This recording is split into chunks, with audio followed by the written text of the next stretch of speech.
తొమ్మిదేళ్ల మోడీ పాలనలో దేశం ప్రగతి పథంలో ముందుకెళ్తుందని బీజేపీ జాతీయ ప్రధాన కార్యదర్శి సునీల్ బన్సాల్ అన్నారు. నిజామాబాద్ జిల్లా పర్యటనలో భాగంగా ఎంపీ ధర్మపురి అరవింద్ తులసి జిల్లా కేంద్రంలో గల కేంద్రీయ విద్యాలయాన్ని సందర్శించారు. అనంతరం విద్యాలయ ప్రాంగణంలో మొక్కలను నాటారు. ఈ సందర్భంగా దేశంలో అన్ని రంగాల్లో అభివృద్ధి సాధించామని, ముఖ్యంగా రోడ్లు, ఐఐటీ, యూనివర్సిటీలకు ప్రాధాన్యత కల్పించామని సునీల్ బన్సాల్ తెలిపారు. కేంద్రీయ విద్యాలయానికి 22 కోట్లతో సొంత భవనం నిర్మించామని, ఇక్కడ 1000 మంది విద్యార్థులు చదువుతున్నారని ధర్మపురి అరవింద్ అన్నారు. విద్యాలయానికి కేంద్రం నిధులు ఇస్తున్నా రాష్ట్ర ప్రభుత్వం భూములు ఇవ్వడం లేదని, దీనిపై స్థానిక ఎమ్మెల్యే సమాధానం చెప్పాలని డిమాండ్ ధర్మపురి అరవింద్ చేశారు.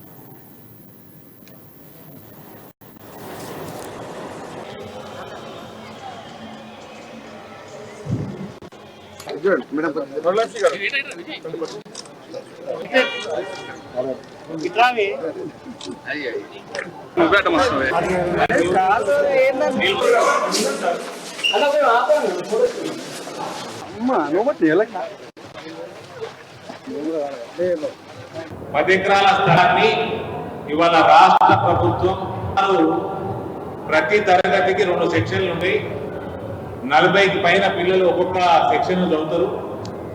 1000 మంది పిల్లలు ఈ స్కూల్లో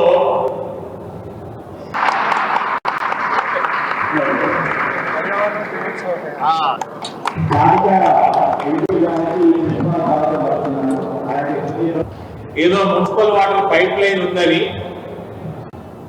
ఇక్కడ ప్రభుత్వం రిటర్న్ తీసుకుంది.